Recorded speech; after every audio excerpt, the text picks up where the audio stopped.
What is going on, everybody? Welcome back to another episode of the Monday Morning Quarterback Show.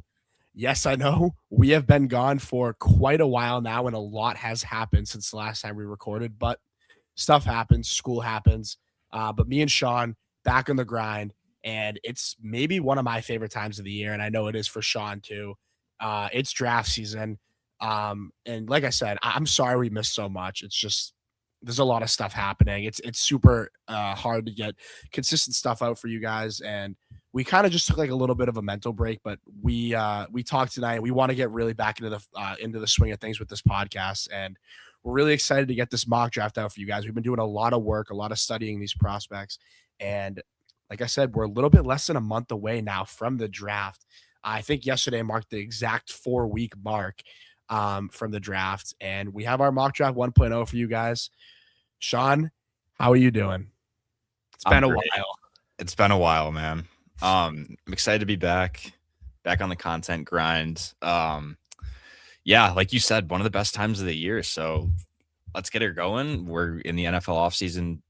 Majority of the free agency is passed at this point. So we still got some guys that, are worth noting for the future. But yeah, it's draft season. We're excited. Let's get it going. We are alive. In fact, alive. And like I said, guys, before we get into this, like we're really sorry for the inconsistency. It's just like I said, it's really tough. But we're back like fully. I promise you guys, we want to fully get back into this. And we're almost done the school year, actually, Sean, which is really exciting for me and Sean.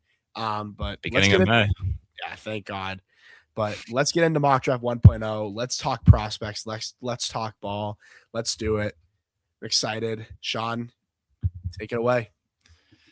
Yeah, so here we are. We're on Pro Football Network, I believe it's called. We got the mock draft set up. Yeah, shout out to this website. I actually, to be honest with you, kind of like their website better than PFF. PFF's just got a whole lot of crap going on. Yeah. But we're gonna get started here. I'm gonna do the odd picks. Sean's gonna do the even picks. Obviously, Sean's Bills pick 26. My Patriots pick 31. Sadly enough, we won't get into the Super Bowl. But here we are. And here's our official mock draft 1.0. The room is officially open and the Raiders are on the clock. No surprises here. The Raiders are going to take Fernando Mendoza. You guys have probably heard enough about this guy ad nauseum. To me, don't love him. Again, I'll go back to the 2024 class. If he's in that draft, he's probably the 4th or 5th guy taken. But again, the Raiders need a quarterback. It's the most important position. He's the best player on, at that position. I still think he's probably a top, 5-10 player in the draft. He's a good prospect. Won the Heisman Trophy, had a really successful year, very knowledgeable kid, great leader. He's a pretty accurate passer. I have questions about his real superstar ability.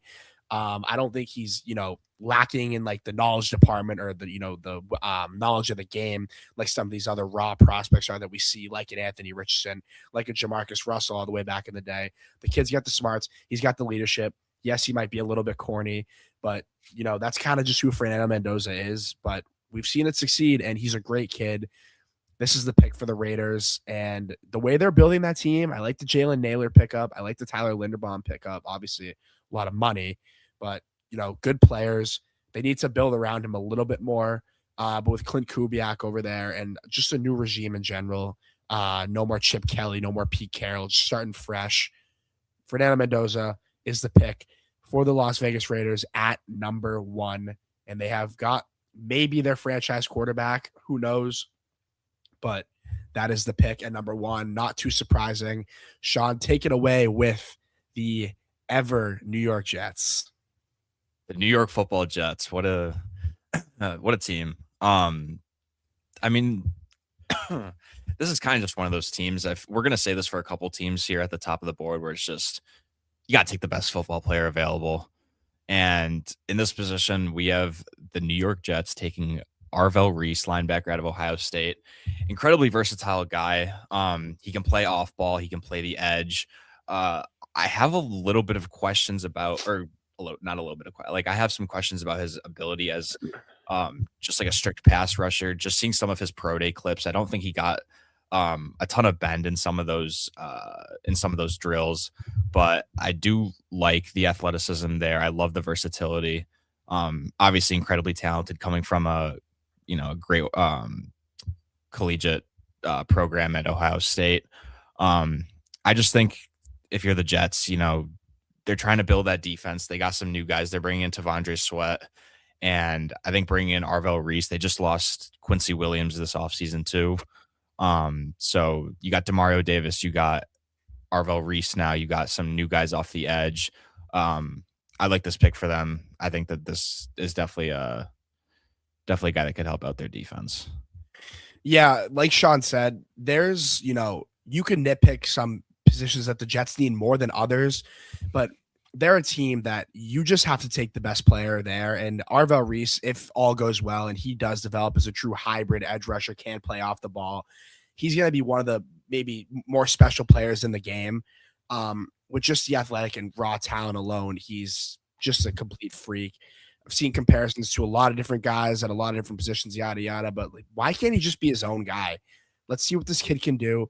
The Jets will probably find a way to screw it up because it's the Jets, so no surprise there. But I agree with Sean. Arvell Reese is the pick there. At number 3, another team, a lot of needs. Not as much offensively. I like what they got going over there at some positions. I considered CC Maui-Noa for this pick, a true plug and play right tackle. For that offensive line that's desperate, for help on that side. They got Paris Johnson Jr. on the left. Obviously, they got pretty good weapons. Running back, you could argue, but my pick here is Rueben Bain Jr. Rueben Bain is one of the most appreciated and underappreciated prospects, if that makes any sense. I think Sean gets me there. I think people understand that Rueben Bain is an extremely just good football player, but they worry too much about the arm length. And yes, it's a problem getting your hands out to offensive linemen, especially in the NFL. These huge, massive tackles is truly important, at any level, but especially the NFL, obviously coming in, that's going to be a big problem for him. But if you watch his tape and you watch the player, he finds techniques around that. And again, it is college. I understand that, but Miami plays some of the toughest teams in the world. They made the college football championship against Indiana. Rueben Bain Jr. to me is a special player. And he's so young too, developing alongside teammate Akeem Mesidor, who we'll talk about a little bit later in this mock draft.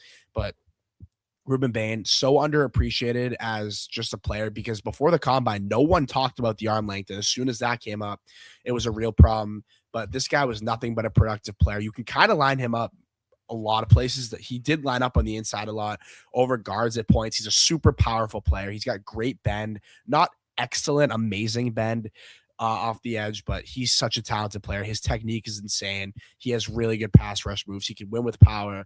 And Rueben Bain would be an immediate impact for that Cardinals defense alongside Josh Sweat, who we've heard could possibly get traded.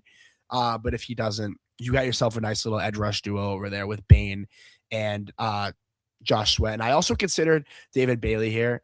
The problem with Bailey for me, he's a true pass rush, like situational, pin your nose down, third down rusher. And I think Bain also could do that as well, but I think Bain gives you a lot more versatility. I think he can defend the run a little bit more. I think he's a little bit more disciplined. David Bailey still has to grow in that aspect, but Rueben Bain to me is a great pickup for the Arizona Cardinals. Yeah, I would love if the Cardinals got him. I love their D line if they get Josh Sweat. They have Walter Nolan, who had a good year last year when he was healthy. Adding Rueben Bain to that group would definitely help out a lot. You can never have too many guys in the trenches. Nope. So yeah, now we're moving on to number 4, the Tennessee Titans. By the way, their rebranding is I love it. I love their rebranding. We were kind of torn on this pick for a little bit. Obviously, you got Jeremiah Love, the standout running back from Notre Dame. We thought a lot about David Bailey as the edge out of Texas Tech, just new defensive-minded head coach wanting to potentially get a new edge rusher, but they have some guys there on that D-line, and we really think they're just lacking playmakers on offense to help out Cam Ward. So that's why we have them taking Jeremiah Love, one of the better running back prospects that we've seen over the past, 5 or so years. You can make an argument that he's the best overall football player in this draft. Unfortunately, he plays running back, but I mean, he's still going number 4 overall here. So still checks out. He's just so versatile. He has home run hitting capability every time he touches the ball. Could give Cam Ward great options out of the backfield too, as well in the receiving game.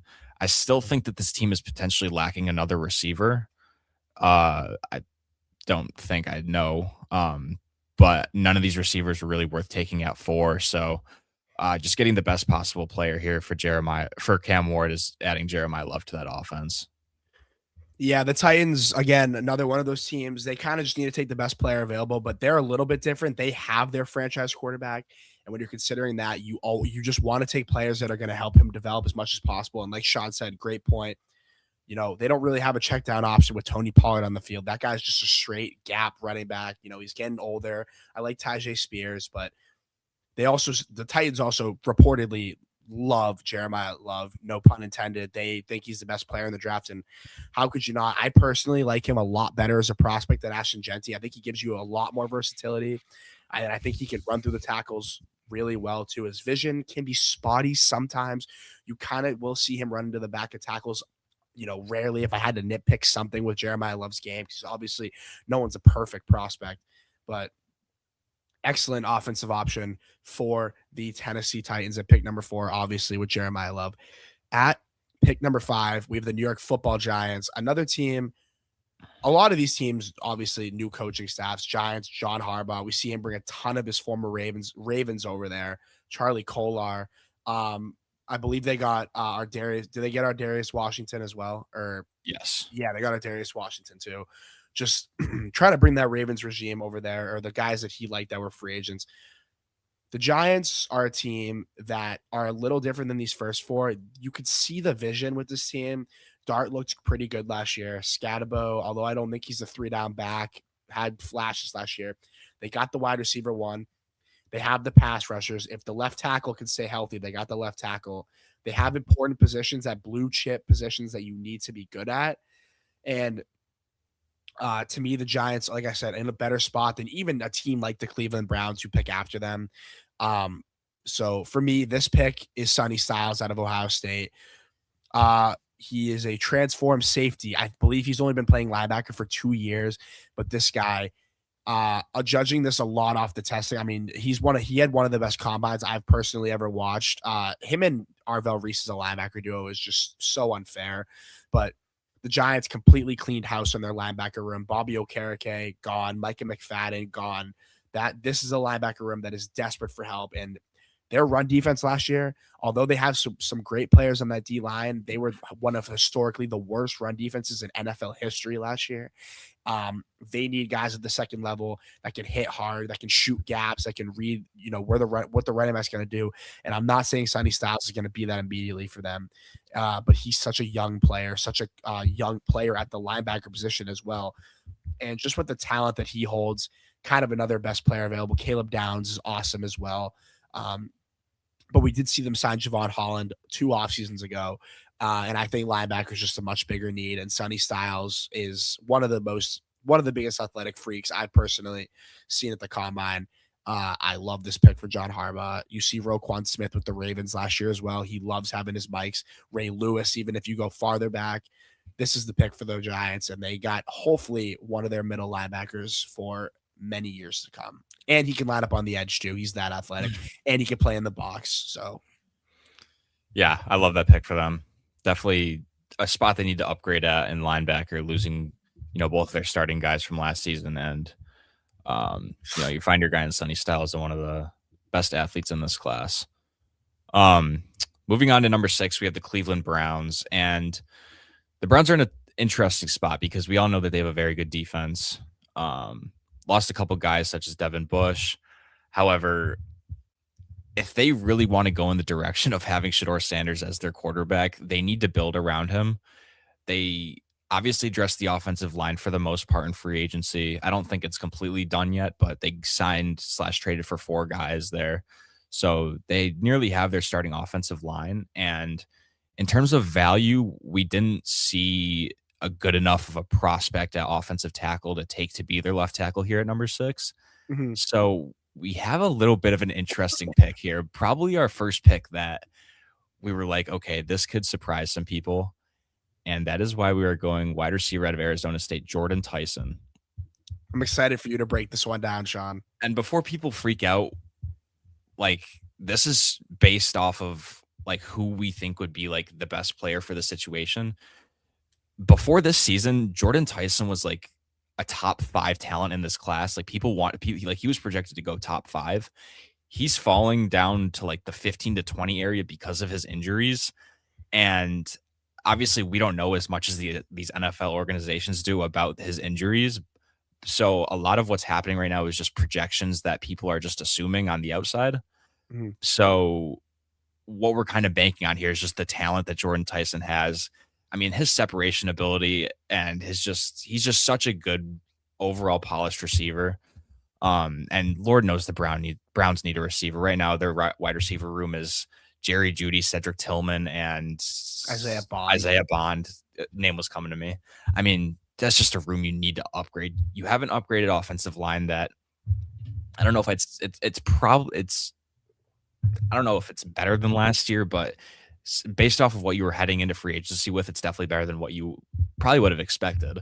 Overpaid for Zion Johnson, though. Yeah, for sure. But you have your running back in Quinshon Judkins. You have your tight end in Harold Fannin. You have a young quarterback who just needs he needs playmakers to make plays with. And I think Jordan Tyson is probably the most talented receiver in this draft. If he deals with injuries, that's kind of the risk you take with him taking at 6. But the ceiling with this kid, if you can get him into, a good situation and get Shedeur Sanders going with him, I really like this pick for the Browns. Yeah, Sean, I agree with you. Jordan Tyson, one of my favorite players in the draft. I mean, if his medicals, do clear and, we start to see teams feel a little bit more confident in taking him within the next month, because like we saw with some guys last year, so guys shoot up quick, even in 2024. Jaden Daniels, I saw some mocks of him going in the second round, and then the last month shot up. It's crazy, and it happens often. Jordan Tyson to me is easily the most talented receiver in this class. I mean, like Sean said, maybe a top 5 talent overall, taking the injuries out. Obviously, you can't do that because it is an issue, but the Browns need a difference maker, and to me, Jordan Tyson, it was the difference maker available. Leading into our number 7 pick, which we also have a receiver going here. We went with Carnell Tate out of the Ohio State University. The Commanders, the way that their draft has been talked about has been, they need they need a running back, they need D-line, they need secondary help. Why is no one talking about their receiving core besides Terry McLaurin being hot dog water? Luke McCaffrey, like Diami Brown, Treylon Burks, like that is not good enough. And Luke McCaffrey's their wide receiver too right now, by the way. Yeah. And if you want to really take advantage of this rookie deal with your quarterback that took you to the NFC Championship game, Carnell Tate, in my opinion, slightly overrated of a prospect. I don't think he's ever going to be an alpha number 1 receiver, but complimenting Terry McLaurin with his safe hands, not being the coverage dictator right away in the NFL, which I think Jordan Tyson would be able to immediately impact a little bit better than he would.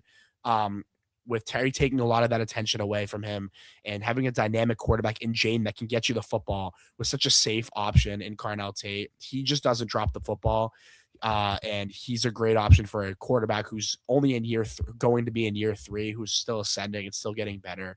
I like this fit for Carnell Tate a lot more than I do with Cleveland, because like I said, like Sean said, Cleveland has no receivers to build around, whereas Washington has Terry, where he can kind of sit back, be the number 2, slowly develop.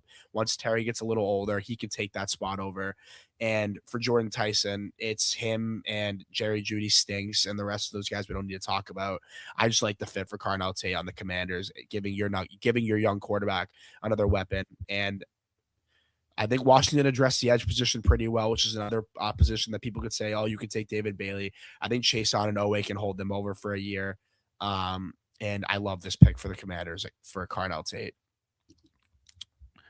Yeah, so moving on, you got the New Orleans Saints at number 8. This is a team we were thinking of going in a few different directions here. Obviously, they had their tackle duo in Kelvin Banks and Francis Maui-Noah. Wide receiver outside of Chris Olave. Talisi Fuaga. Oh, so I don't know why I said Francis Maui. it's the Hawaiian name. Yeah. Um, anyways, you got outside of wide receiver, besides Chris Olave, it's bad. It's Devon Vele, which is bad. Jalen Polk. Not any better. Anyways, on defense, we considered corners slightly, but they have a few guys there that we think can, serve for now. So with this pick, we decided just, again, kind of just taking one of the best players available. We took edge David Bailey out of Texas Tech, probably the best pure pass rusher in this draft class.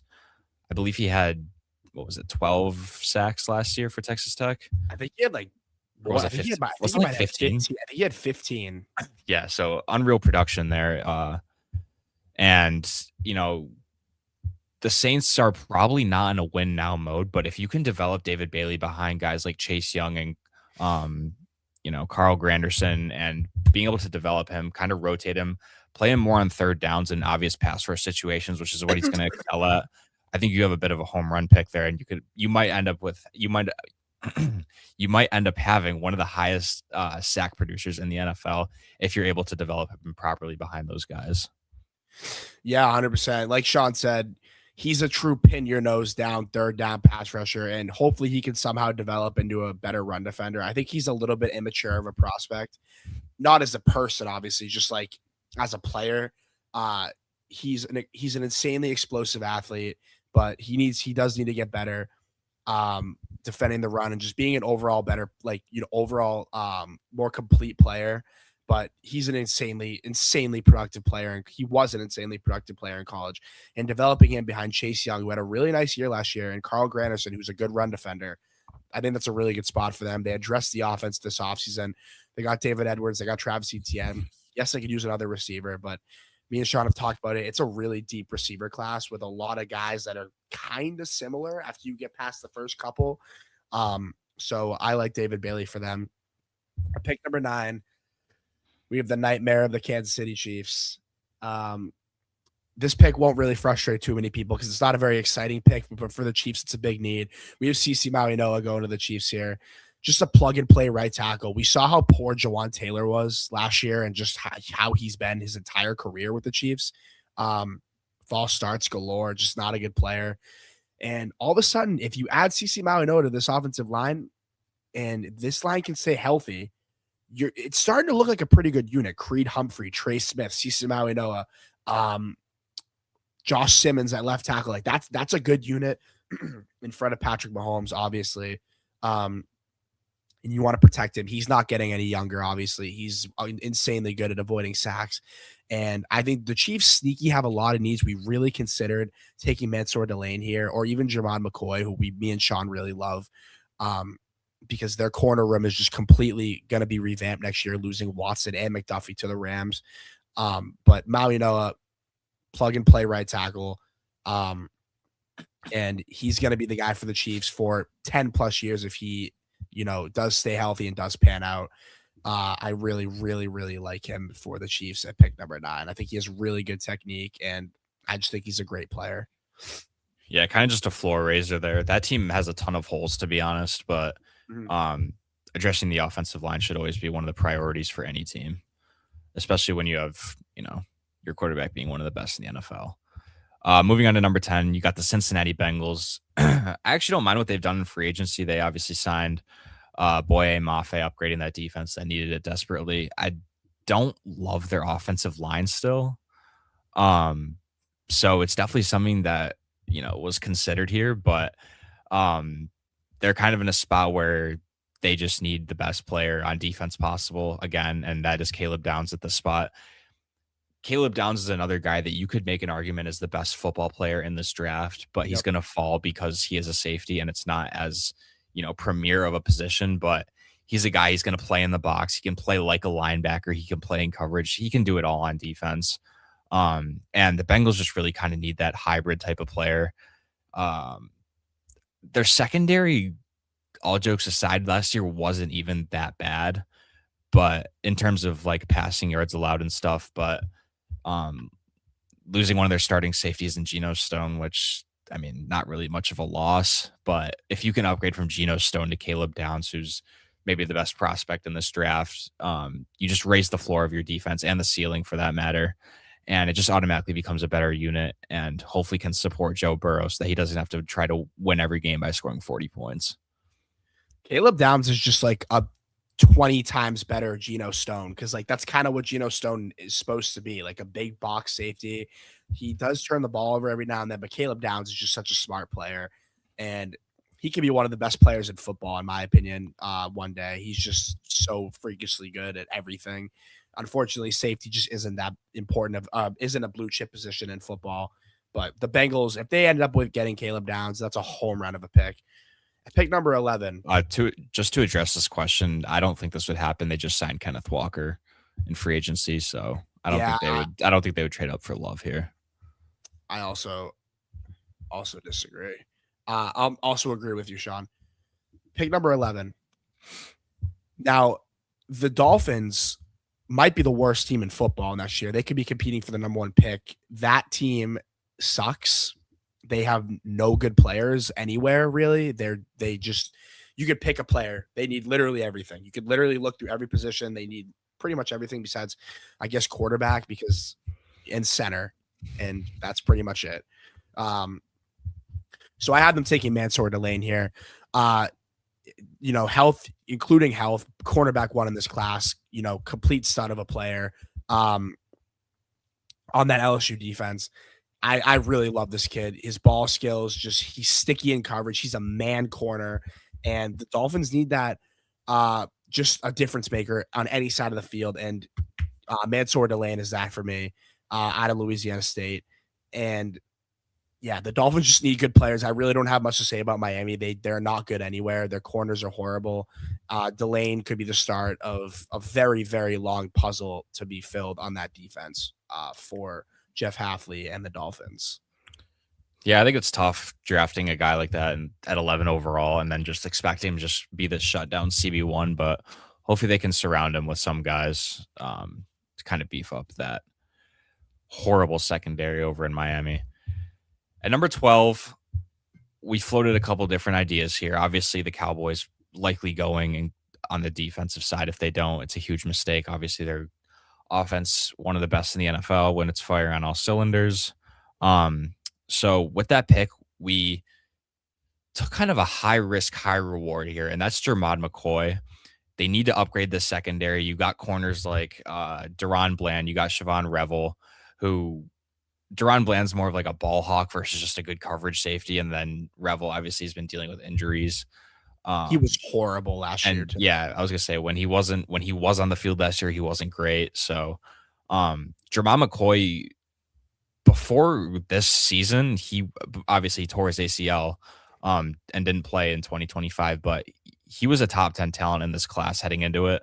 And his 2024 tape was just amazing. You could argue that he likely is the most talented cornerback in this class.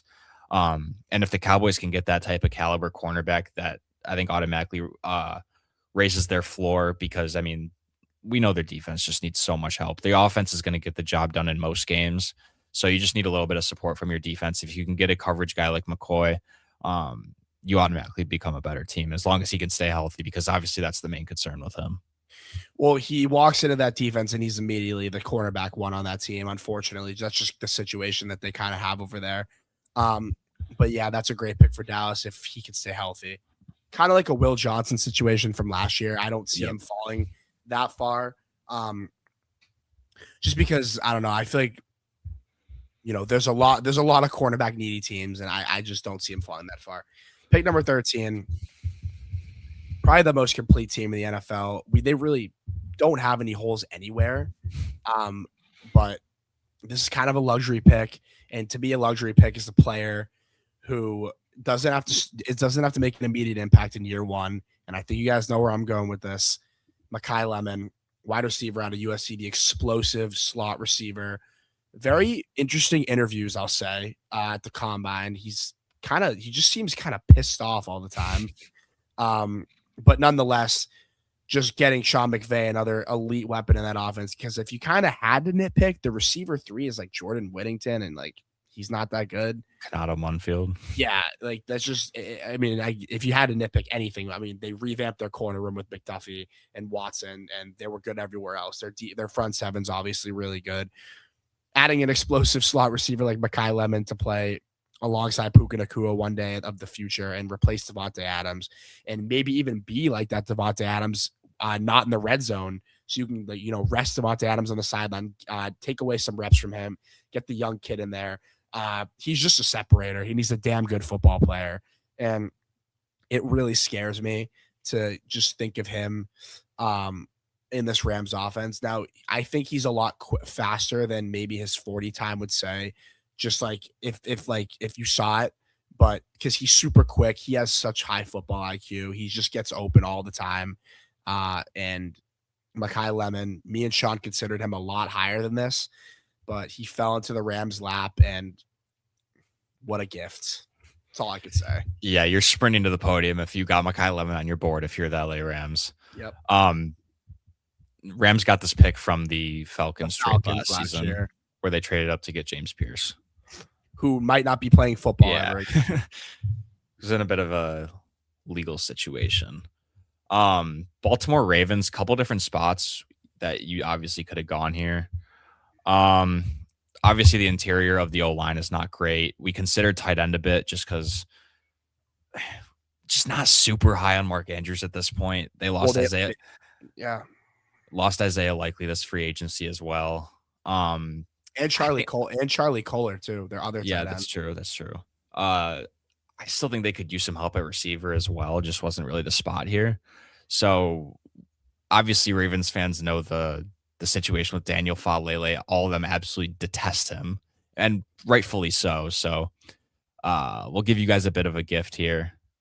And you guys got Vega Ioane out of Penn State. This guy is just maybe the safest player in all of the draft. I mean, it doesn't feel like there's any way that you could go wrong with this guy. It feels like no matter what team he goes to, he's going to be like one of the best offensive guards in all of football. It's just, it's kind of hard to put into words, but he gets that type of feeling to him. He's a great athlete.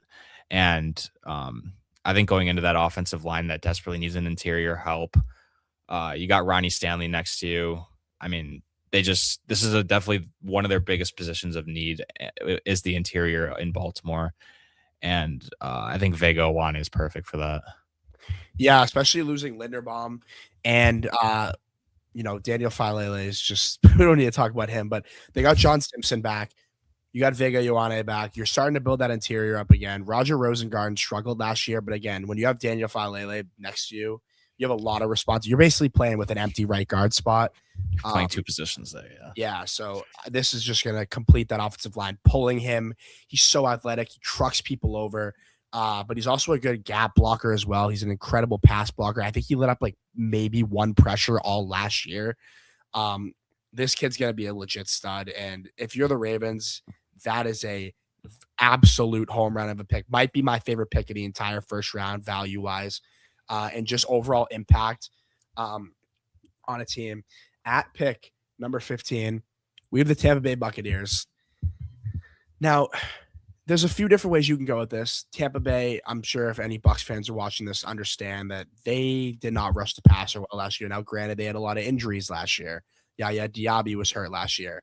But again, with Baker not getting any younger, sneaky 31 years old, which is crazy.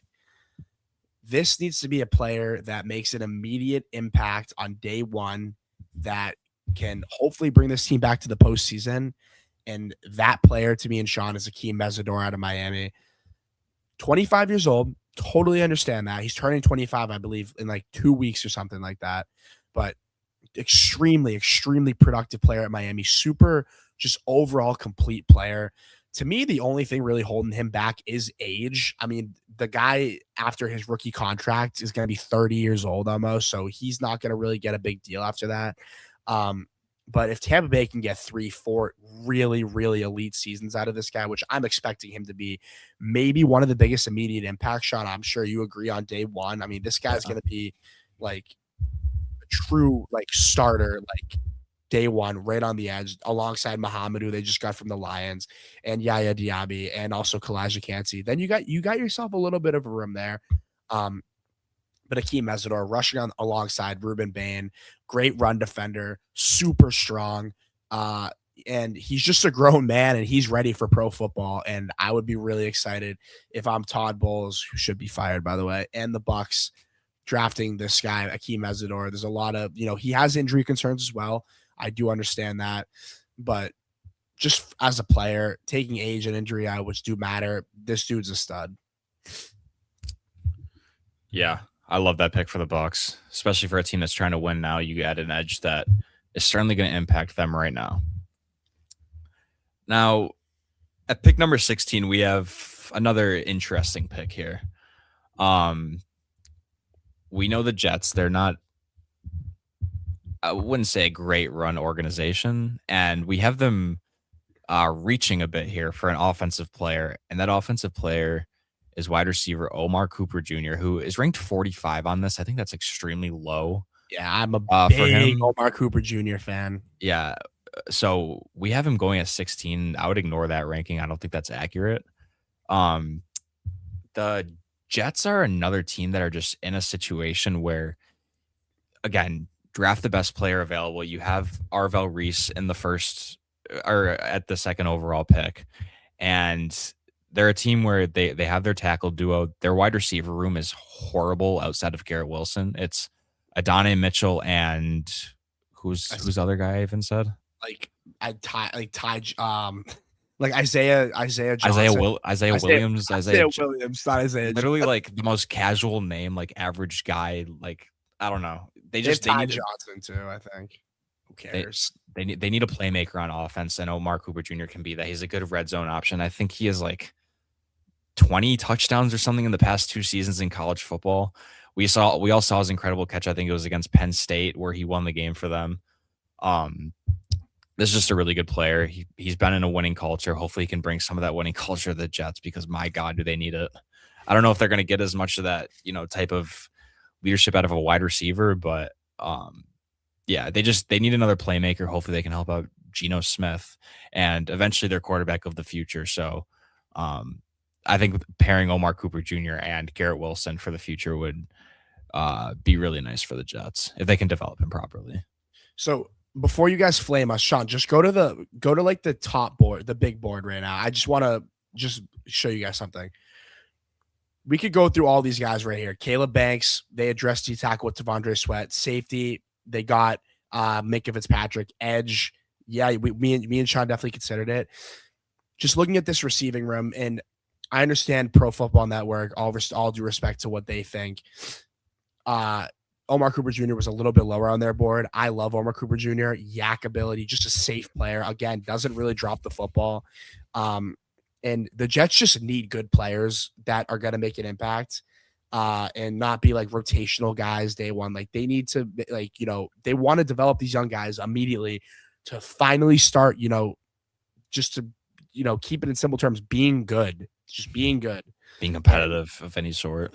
Yeah, and they need weapons on that offense desperately outside of Garrett Wilson and Breece Hall. It's just a starved weapon offense. On to the Lions at pick number 17. Another team that has a glaring need, in my opinion, on the offensive line. They just cut Taylor Decker, and I don't love this prospect. Me and Sean talked about this. I think he has technique issues. I don't think he has a great punch. I think he needs to get a little bit feistier, to just put it into simple terms.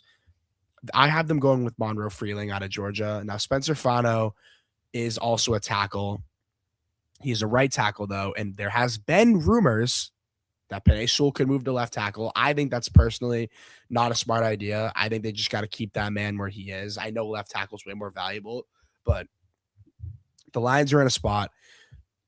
They have to draft offensive line, and I wouldn't hate Fano if they plan to move him to the inside because their interior is also not great either.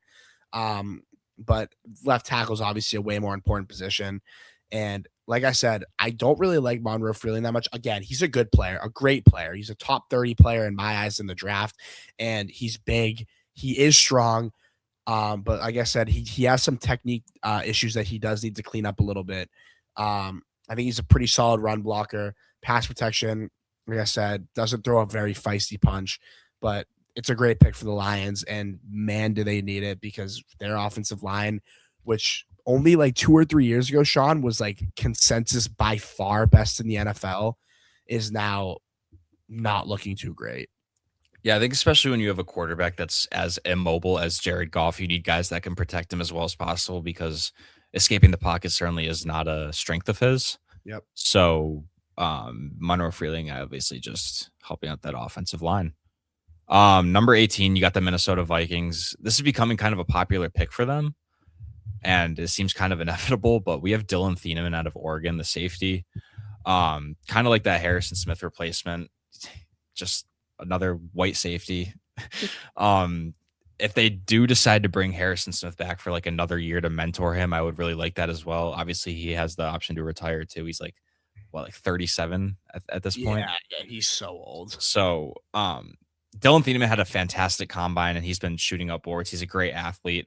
He had a great PFF grade this past year as well as a safety, and arguably the best college football conference. He had, I think his PFF grade was like over 90, which is incredible. Just another great player. He's gonna, like I said, replace Harrison Smith, who's still playing some decent football at this point, but you got to get younger, got to get more athletic, and Dylan Thieneman is exactly that. 100%. Pick number 19. This is probably another one of my favorite picks of the draft. The Carolina Panthers. Bryce Young, me and Sean don't like. That's an understatement. I just don't think Bryce Young. I think he's peaked already. He's just going to be a below average to average quarterback at best, and have some clutch moments here and there. But if you want to build around that guy, they invested in the defense. They got Devin Lloyd. They got Jalen Phillips. I like the cornerback room with Mike Jackson and J.C. Horn, of course. Kenyon Sadiq. Their tight end production was bottom of the league last year. Them in Tampa Bay. Really considered this pick for Tampa Bay, but we figured they had to get off to the passer. Take the insane athlete. Take the insane upside. Basically a slot receiver, but I think he is big enough to be able to be a true Y inline tight end that can block. Another absolutely insane combine. What did he run in the 40, by the way? Like a 4, like yeah, it was like it was like a 4, it was 3, low. 6? I think it was low 4.3s, like mid 4.3s ish. Yeah, like I mean, I think it might have been the fastest of all time for a tight end is just ridiculous. Yeah, like the dude is just an athlete. Again, production wasn't amazing. I believe he had like 580 yards. Yeah.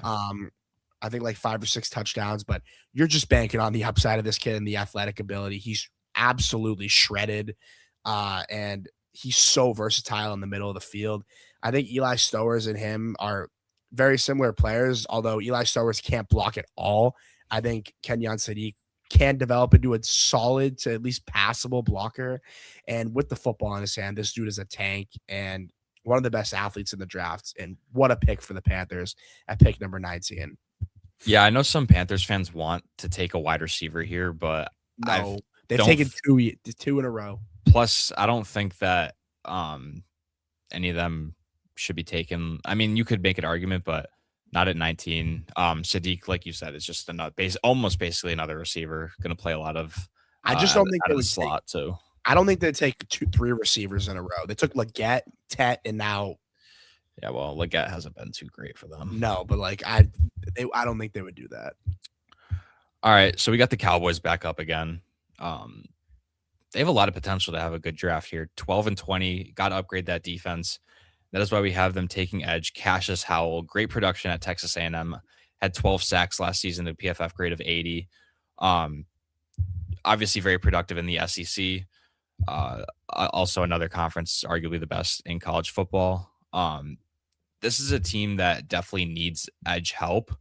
I don't think getting Rashawn Gary and having Ezra as your starters really moves the needle too much in terms of, getting into the playoffs and potentially contending. So getting no. Rashawn Gary is washed. So getting Cassius Howell kind of hopefully raises that ceiling, and hopefully they can get some production out of him. Definitely a good pass rusher, I've said it like 4 times, gets production. But yeah, we saw the how many trade offers they tried to make for Max Crosby. So they're definitely in the market for obtaining an edge rusher, and I think Cassius Howell is the best guy here. So we consider Keldrick Falk as well. We consider even Zion Young and TJ Parker. The Cowboys are running a 3-4 defense, and Cassius Howell is a little like, guys like Keldrick Falk and Zion Young, those are edge rushers. They're bigger, they defend the run, they can set the edge. Cassius Howell, he can also do those things pretty well, but he's a little bit faster. He's more of a true outside linebacker that can fit in a 3-4, and can pin his nose down, get to the quarterback, short arms. It's why he's not higher, because I think game on the line, if you need a sack, Cassius Howell's right up there with anybody in this draft. Obviously, besides like David Bailey and Ruben Bain, but Cassius Howell's a stud. Again, you guys might think this is a little high. I've seen R. Mason Thomas going this high to them. I've seen Malachi Lawrence. Guys, picks 20 to 60. There could literally be so much movement. Then this is who me and Sean truly think A, they need, and B, that they could actually take Cassius Howell. Like Sean said, we know Jerry Jones wants an edge rusher. Wonder if they had one of those guys like a year ago, but I don't know. Yeah, I But don't know. it's just ridiculous, by the way, like that, like he is so dependent and letting everyone know that we need an edge rusher. But it's like, bro, like you had one of the best. Bro, you had a top 10 player in the sport. You didn't have to trade him. I know he was posting all that crap on social media, but we see that all the time. This might be me and Sean's favorite thing to talk about. It's so funny. Anyways, classic Jerry. At pick 21, Pittsburgh. Now, this would be a receiver spot for me before free agency. Clear need there, but they got Michael Pittman. I actually really like the value there. 5th round pick for Michael Pittman, and not to take a shot at Sean's Bills, but DJ Moore went for a 2nd and Michael Pittman went for a 5th. I think that's really good value for the Steelers there. I have the Steelers taking one of my favorite players in the draft, Emmanuel Pregnon out of Oregon. He's more of a just big. He's a true pro-ready guard. And they lost Isaac Seumalo this free agency to the Cardinals. And I think Emmanuel Pregnon's a plug-and-play guy. That offensive line kind of struggled a little bit. And I think plugging him in next to whoever they're going to throw a tackle, I think they're honestly a tackle spot too, next to maybe a guy like Broderick Jones or Troy Fautanu, whatever guard position you play Pregnon at. Just a huge people-moving offensive lineman, doesn't let up a lot of pressure. Another plug and play guy, and he's my favorite offensive lineman left on the board, tackle or guard. And I think this is a slam dunk pick for the Steelers here, for a team that I guess they are still trying to win now with Mike McCarthy and Aaron Rodgers. So I guess just take a position of need here to help your 40,000-year-old quarterback in the pocket. All right, moving on to 22, we got the Los Angeles Chargers. Obviously, the interior is still a bit of a question. However, with the Steelers before them taking Pregnon, this is definitely a spot where I would consider Pregnon for the Steelers. Obviously not there at this point. So we decided that none of the guards were really worth it at this point. Chase Bizantis is a good player, but not worth it at pick 22. So I like Jennings Dunker too. So we went to the defensive side of the ball, and we chose a really high ceiling player in Caleb Banks. Now, Caleb Banks obviously struggled with injuries this year. He played, I think, 3 games this whole season, but he looked solid at the combine. He had a good 2024 season, one of the higher rated players before this season, before he got hurt. We also considered, I believe, Emmanuel McNeil-Warren at this spot, another safety, just to kind of fit into that room with Derwin James, kind of just another nasty safety. Thought it would have been really nice to develop him behind him, but felt that they could still get another couple good years out of Derwin James. So you can never have too many guys in the trenches, never can have too many D tackles. And Caleb Banks just brings a really high ceiling to that Chargers D line. Yeah, high ceiling is right. I mean, the Chargers, besides Tier Tart, they got some of the worst production out of their defensive line in the NFL last year. Obviously, we saw him run the 40. Banks he like re-aggravated a broken bone in his foot, I believe, after the 40 at the combine. Um, Injuries obviously huge concern. I think effort sometimes a little bit, but the talent with this guy, there's no doubt he's one of the most talented players in the draft. And I know you kind of hear me and Sean's have heard me and Sean say that a lot, but it's true. A lot of these guys are falling for different reasons, whether it's effort, whether it's injury, whether it's, whatever reason. If Caleb Banks can lock in and, can obviously get the injury luck and get the injury bug away, he's going to be a damn good player. And he's just a massive human being that's going to make an immediate impact on that Chargers defensive line next to Tier Tart, next to Khalil Mack, and just be a great player for them if he can stay healthy. At number 23, the Philadelphia Eagles here. We have another offensive lineman coming off the board here, and that is Spencer Fano from Utah. Now, Spencer Fano, extremely, extremely short arms. Again, coming from a Patriots fan, I obviously heard that a lot last year with Will Campbell, but Spencer Fano, technique, power. This guy can play literally all 5 positions. I've heard him in talks to play center. And this year, obviously, Lane Johnson's still going to play. So you can almost use Fano as that 6th jumbo offensive lineman like they kind of did with Fred Johnson last year. And if someone goes down with an injury, which obviously, unfortunately, happens to every team at some point, this guy's a plug-and-play guy at pretty much every position on the offensive line. I love his movement skills. He's really powerful. Like I said, doesn't have the longest arms, isn't the biggest guy, but Spencer Fano is a damn good football player. And for this Eagles team, this is a luxury pick. We also considered another edge rusher outside of like Jalix Hunt, but Spencer Fano was clearly, in my eyes, the best football player left on the board. And for the Philadelphia Eagles, it's a really good pick. He could be the Lane Johnson replacement. He could be your next right guard. Who knows? But Spencer Fano, the Eagles will find a way to import that guy into the offense. He's just a really good football player. Yeah, I love that pick for the Eagles. Definitely your Lane Johnson replacement for the future and a first-round talent. Moving on to 24, you got the Cleveland Browns again. And shout out to Matt Collins, man. So we talked about during the Browns last week, we discussed their offensive line a bit. They obviously added 4 players: Titus Howard, Elton Jenkins, Zion Johnson. Then they brought back Tevin Jenkins as well.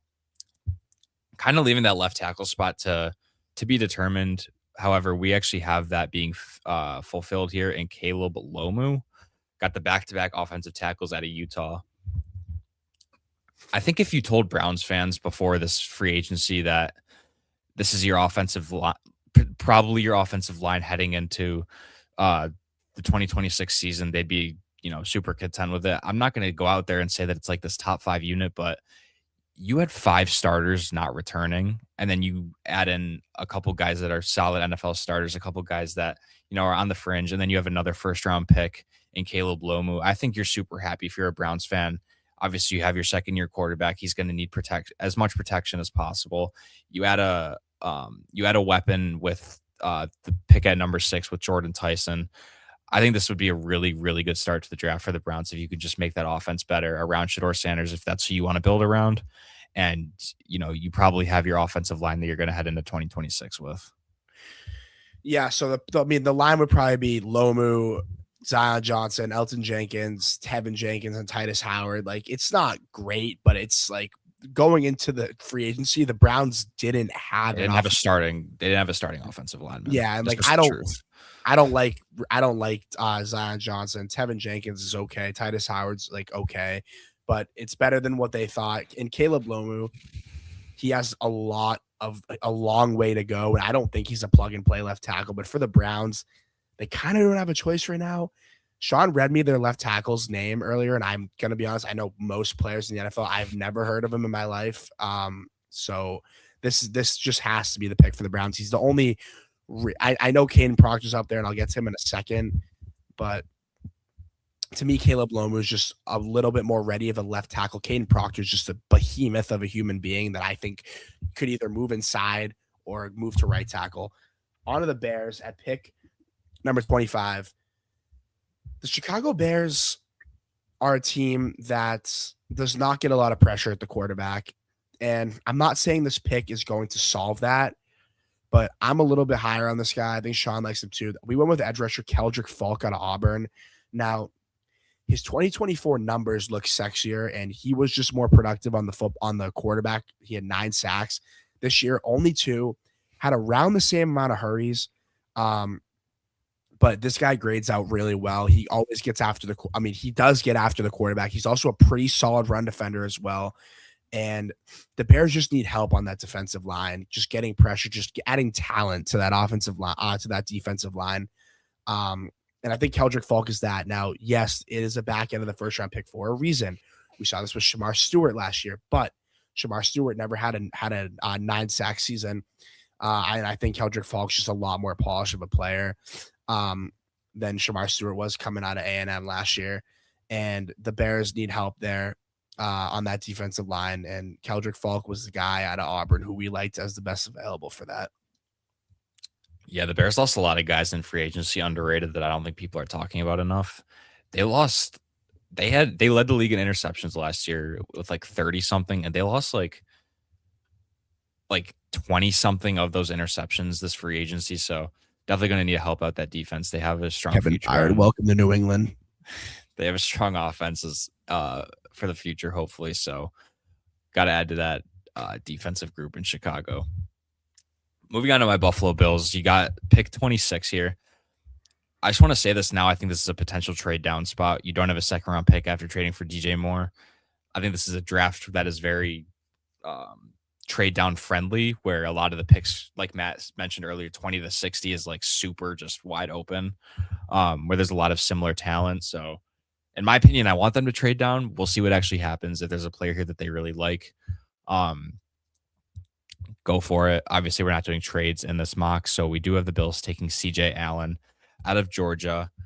And I'm going to be honest, CJ isn't exactly my favorite player out of this draft. In an ideal world, I think we trade down and take Jacob Rodriguez with one of our second round picks. I do like him a lot, but CJ Allen, obviously a great linebacker. He's a first slim, like fringe first round, second round talent. He plays a little bit, he looks a little bit stiff in some of his tape for some reason, but obviously good player, very good in the run game, which Lord knows the Bills need help with. You got a new defensive regime in Buffalo with Jim Leonard being the new defensive coordinator. They're going to be running a 3-4. CJ Allen would likely be the starter alongside Terrell Bernard. So that would kind of move Dorian Williams to more of a rotational role, which in my opinion is where he belongs. Dorian Williams is a great tackler, but in terms of coverage, just not really that guy. And CJ Allen's a good tackler. They just need better tackling. They've had tackling problems in the past. They just need another mean, nasty player. And I think adding that type of talent with CJ Allen will definitely help their defense a lot at a position that they haven't really addressed in free agency. So maybe they have guys lined up in the draft that, they have their eye on that they'd like to pick. And maybe CJ Allen's that guy. In this draft, he is. Sorry. Yeah. CJ Allen to me is a very plug and play player, especially for the Bills, right? Like the Bills are in a win now mode. They have been for like 6 years at this point, and they just need to keep picking guys that are ready to play right now. And CJ Allen would be an immediate starter, probably rotating with Dorian Williams on different, down to down situations. But I think CJ Allen's a pretty good player. I think he'd be a really good fit for the Bills next to Terrell Bernard. Kind of a slow linebacker room, if I had to say. But CJ Allen, really good player, really productive player. Georgia doesn't miss tackles, which, like Sean said, Bills cannot have that. And CJ Allen gives you that. At pick number 27, San Francisco 49ers. Now, we were thinking of taking a luxury pick for Trent Williams, right? But there's really no left tackles left that I'm truly interested in replacing him. Like I said, for Caden Proctor, I'm more focused on him moving to the right side, moving to interior, and he could play left tackle, no doubt. I mean, the dude is a monster. We have the San Francisco 49ers selecting Peter Woods, defensive lineman out of Clemson. Now, here's the problem. if you want to truly look at production from Clemson, you got to look at their 2024 seasons because for some reason, I don't know if their locker room got poisoned. Every single player on that team had a down year last year. Peter Woods, TJ Parker, just lit Cade Klubnik, name the whole team. They all had down years. And Peter Woods is a guy that 2 years ago or once a season ago was maybe regarded as one of, if not the best defensive tackle in college football. Him and Caleb Banks, two guys that are kind of slipping a little bit. He could rush the passer. He still had a decently productive year last year. I think he had like 6 sacks for Clemson rushing from the interior. But this guy can line up as a 3 technique. He can line up outside of the tackle even. He's a smaller defensive tackle. But we see the 49ers got their nose tackle last year with Alfred Collins. And they have Mykel Williams coming off an injury. They have Nick Bosa. Now you're kind of looking for guys to fill in as those end defensive rushers there. And to me, they don't really have that. And I think Peter Woods, being surrounded by all that talent on that defensive line healthy, I think that would really help him out and developing. So we decided to have him go to the San Francisco 49ers at pick number 27. Yeah, I think this was a potential receiver spot before free agency, but obviously they added Mike Evans this offseason.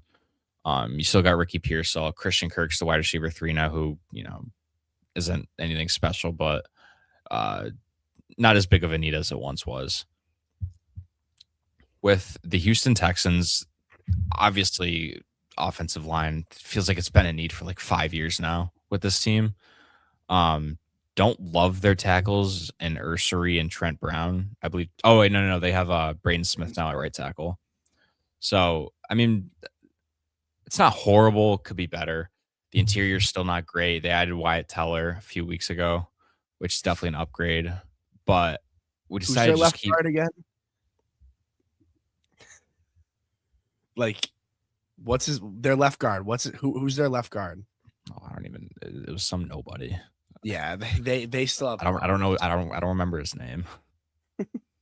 So he wasn't good. Anyways, we just decided to keep adding to this defense. Again, we've said it before. We'll say it again. You can never have too many guys in the trenches. Christian Miller might not exactly be the best defensive tackle remaining, but Lee Hunter and Kane McDonald are both nose tackles. And with the Texans running a 4-3, you don't really need that nose tackle archetype. So we went with Christian Miller. I believe he's like 6'5", 300 or 6'3", 310 pounds or something like that. Definitely more of a, hybrid of a run stopping / pass rush defensive tackle, which fits their mold on defense a little bit better. Pair him up with Sheldon Rankins. I think you have a really good defensive line. Obviously, you have probably the best edge duo in all of football with Danielle Hunter and Will Anderson. So just keep making that Texans defense nastier. I would really like to add to the O-line here, but just not a player here that has high enough value to be taken at 28. So just keep adding that D-line. Yeah, Lee Hunter to me was definitely like in my thoughts for this pick here, but watching the combine, he did not move as well as I thought he was going to. So that kind of not scare me away from him. He's still a really productive player, but you got to remember he also had 2 amazing edge rushers with Romello Height and David Bailey to his on the edges. But Lee Hunter didn't really wow me in that and at the combine. Thought he was going to look a little bit more athletic. But like Sean said, and like obviously just who he is, he's more of a nose run stuffing guy, but thought he would be able to move a little bit better. At pick number 29, we're back with the Chiefs. And this, again, one of my favorite picks of the draft. Unfortunately, I have the Chiefs selecting Avion Terrell. Now, Avion Terrell didn't really get hit as bad with the Clemson syndrome is what I'm going to call it. He still had a pretty productive year last year. He wasn't as good. 2024, he was great. Obviously, brothers of AJ Terrell, who's one of the league's best. 5'11", more, I think maybe will play nickel. But again, Trent McDuffie was kind of a smaller outside corner as well. So, I mean, I wouldn't say he's going to replace Trent McDuffie, but I guess it's a start. But they need anything over there, man. They lost Jalen Watson and Trent McDuffie. Me and Sean weren't leaving this first round without drafting a corner for the Chiefs. And Avion Terrell, really, really, really good athlete too. And just been a solid 3-year starter for the Tigers over there. in Clemson and have the Chiefs taking him at pick number 29. Yeah. So now we got the Dolphins back up again. And we said it earlier. We'll say it again. A team that just literally has holes on every single part of their team. We addressed the cornerback situation in Mansour Delane, and I think it would honestly make sense to double up here at corner if they really want to. But again, they have too many holes elsewhere that you kind of have to address. They just traded Jalen Waddle to the Denver Broncos, making that offense even better. So with that being said, we have them taking Casey Concepcion out of Texas A&M. I really like him as a player. Very versatile. He's very good after the catch. The hands are a bit of a problem. He does have drop issues. So if you're looking for like a reliable kind of guy for Malik Willis in terms of just a guy that you know is going to go up and catch everything, not exactly your guy. He's going to be the number one immediately, by the way. Oh, yeah, and it won't even be close. Like, next up is Malik Washington as a wide receiver, too. Yeah, like, it's bad. But yeah, I think Casey's going to be a really good NFL player. I wouldn't really say he's going to be like that, dominant number one X receiver, but he'll be a versatile guy. Like I mentioned, very good after the catch. So I think he'll be a solid player for the Dolphins, who are just in need of drafting the best player as possible. Yeah, I mean, I don't really know what Jeff Hafley's doing over there because, like, you're paying a quarterback, but you're setting him up for complete failure. You might as well just went into the year with Quinn Ewers and just completely tanked away the season. But now you're stuck with Malik Willis for 3 years with absolutely nothing around him. Before we'll go over all the picks after we finish up. We only got 2 more picks left. 100%. Before we get to the Super Bowl teams picks, just make sure to drop a sub to our channel. I know it's been a while since we've dropped, guys, but we're gonna, like I said, we're gonna really start, trying to pump out content. This is me and Sean's probably favorite time of the year. We'll probably do an instant draft reaction immediately after the first round, just reacting to everything, giving immediate grades and thoughts. We're gonna just try to drop as much as we can. Like I said, haven't really talked about free agency at all. Really tough time of year for especially college students, but we're gonna try to get it done. So really appreciate you guys for being here. For the people that have actually watched us live, thank you very much. Back to the final 2 picks. My New England Patriots are up, and here's a pick that might shock all of you. Yes, there's prospects like Zion Young available. Yes, there's prospects like Denzel Boston available for the Patriots. I have a pick that's more of a luxury that I think is a absolutely massive need down the road. And he's just a true plug and play guy in a year. If someone gets hurt this year, it's Blake Miller. If I'm Elliot Wolf and Mike Vrabel, I am absolutely calling Roger Goodell immediately, letting the league know Blake Miller is going to be the next Patriot. Sitting behind one of the most experienced offensive tackles in the NFL in Morgan Moses for a year would be perfect for him. And yes, I do believe Blake Miller is a plug and play guy. He's a 4-year starter at Clemson, super athletic, super powerful guy, right tackle, just not a super valuable position. If he played left, he would have been a lot higher of a pick. I think Blake Miller can go as high as in the teens. I think he's that good of a player. And this is a complete steal for the Patriots if he falls to him. Then you got a young tackle duo in Will Campbell and Blake Miller for the future, which protecting your young quarterback, you're starting to build a really nice core there. Like I said, he'd obviously redshirt this year. I could see more. I mean, Morgan Moses ain't going to play every game next year. Let's just be honest. The guy stayed healthy every game last year, which was a blessing. Not going to happen again, unfortunately. Blake Miller is the guy. Redshirt him. Have him sit behind, like I said, one of the most, sought after offensive linemen in the NFL at this point. Just age, experience. Blake Miller, great footwork, great technique, great power. This is a steal of a pick for the Patriots, all bias aside. I know it's boring for you guys out there that maybe want a receiver or maybe want an edge rusher. And yes, I agree. But like me and Sean said, the difference between the 31st player and the 60th player is not much. The Patriots can get a guy like Malachi Lawrence, our Mason Thomas. There's a lot of good players still available for them to get. And I'm banking on the Patriots trading for AJ Brown, please. But on all seriousness, Blake Miller, love this pick for the Patriots. Yeah, this pick actually reminds me a lot of the Eagles pick that we made earlier. Kind of a situation where you have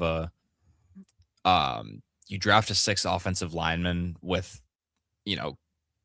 kind of banking on the fact that your offensive tackle is likely to get hurt and that he can just replace him. But obviously, you also have that right tackle of the future to replace Morgan Moses. So I do like that pick. I think you guys could also take edge or a wide receiver too, but obviously addressing the trenches is always important. Final pick here of the mock draft 1.0. You got the Super Bowl champion Seattle Seahawks, and there were a couple different things we were considering here. Me and Matt were talking about this, about how people have like mocked Jadarian Price here, which I think is just ridiculous. I think that's way, way, way too high for him. We're talking about the 20th and 60th best player, but like not that. I no. Yeah. So not that their running back room's anything special at the moment. Obviously, Kenneth Walker being gone now. We kind of went similar to this pick here, Howie. Yeah. We took Colin Hood out of Tennessee. I don't know what it really did to the screen there. Okay. Anyways, bro, what? Yeah, I don't know why it's doing that. I have the picks here, so it's okay. Oh, there we go. Okay. We got it fixed. Okay, so we'll go over that in a second. Basically, just lost Reek Woolen. You need as many cornerbacks as possible. You got Devon Witherspoon, who's likely to get extended this offseason before the season begins. You got Josh Jobe, and I believe there's one more person that I'm missing. I don't know. On ESPN, they have Nick Emanwari ranked as a nickelback, which, I mean, he kind of plays just all over the place. He's more of a hybrid player, but out of that corner room, take Colin Hood, who's another great corner to replace Reek Woolen, and you got another great defense there in Seattle. Yeah, I mean, this is probably the hardest mock draft I've ever had to do. I mean, this draft is like, after the first 10 so guys, unpredictable. It's so like, there's gonna be guys that fall that we're just not like. There's still so many good players available here. I mean, Lee Hunter, Denzel Boston, like there are so many good players here. I think this is a good point we want to bring up. Me and Sean debated this a lot. Carnell Tate at 6. It's a fair point. I don't know if you were here for when we explained this initially. Jordan Tyson's ceiling is way higher, and the injuries are a real problem. I think Carnell Tate's a safer prospect, and I think he's just a way better fit for Washington to complement Terry McLaurin.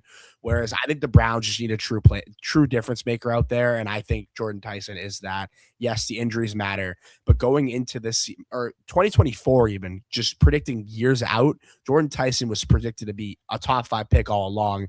Obviously, the injuries happen, and it's a real problem.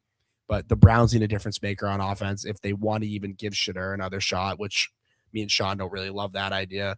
But if you guys have any last thoughts or questions, just drop them down below. Love this one too. David Bailey falling to 8 is crazy. Bailey, to me and Sean, initially into the NFL, he's just a pin your nose, third down pass rusher. He's got to develop as a run defender. He's not a fully mature football player yet. He's awesome at what he does. Trust me. 15 sacks is no joke. The guy's a stud. He's a top 10 pick for a reason. We considered him at 3 to Arizona. And then obviously after that, we didn't really think there was a big need for any of the Giants, Browns or Commanders after getting Owe and Chase on. But David Bailey is an incredible player, and developing behind Carl Granderson and Chase Young, like we said, would be perfect for him. I think if David Bailey makes it past Tennessee, it's likely that he goes to New Orleans, because Washington, I know it's not great, but they just got Owe. They got Chase on, obviously. And we also considered Mansour Delane at number 9 with Kansas City, but this is an extremely deep corner class. So we knew that we could get a guy later in the draft for the Chiefs. And then who's the second QB getting drafted? Yeah, it's going to be Ty Simpson. Absolutely. If we did a trade, just don't ask Dan Orlovsky. Yeah, he's going number 1 in Dan Orlovsky's list. If we had trades in this, I would consider the Cardinals trading up with either the Pats, the Chiefs, the Seahawks, the Texans, just to make sure that they land their quarterback. Mesidor not worth 15. So to us, Akeem Mesidor is a guy obviously going to be a plug and play guy, immediately going to make an impact. 25. Obviously, that's probably why you don't think he's worth at 15. And he's also he's got some injury problems. Tampa Bay needs an impact edge rusher now, and we really consider Kenyon Sadiq there. But we're gonna do a lot more mock drafts as well, so this isn't gonna be the same in all of them. But the Bucs need an impact pass rusher immediately, and he was the best on the board by far. Not the most explosive, maybe not the highest ceiling anymore, but he's gonna give you 3 to 4 elite seasons. Injuries aside, which again you can't do, but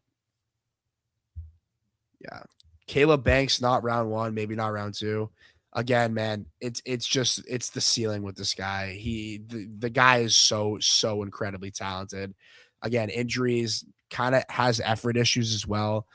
He got hurt, right? He broke his foot running the 40, which is a little concerning with the shape he might be in, but yeah. The ceiling with this guy is probably the best defensive tackle in this draft, I'd say, Sean. Yeah, I'd agree. This is kind of a bit of a biased comparison, and I don't think it's not a good defensive tackle draft, to be honest, but a bit of a biased comparison as a Bills fan is Deion Walker. Obviously, Deion fell a lot further than Caleb Banks, and Caleb Banks is probably more overall talented, but Walker had a lot of injury and effort problems throughout it, or in his final year at college with Kentucky. Obviously, he had his back issues. And he obviously fell to the 4th round. Obviously, Caleb Banks isn't going to fall to the 4th round. He'll probably, at most, in my opinion, fall to the late 1st. But you saw the year that Deion Walker had. He had a great year for the Bills in his rookie season, and I think the ceiling with Caleb Banks is even higher.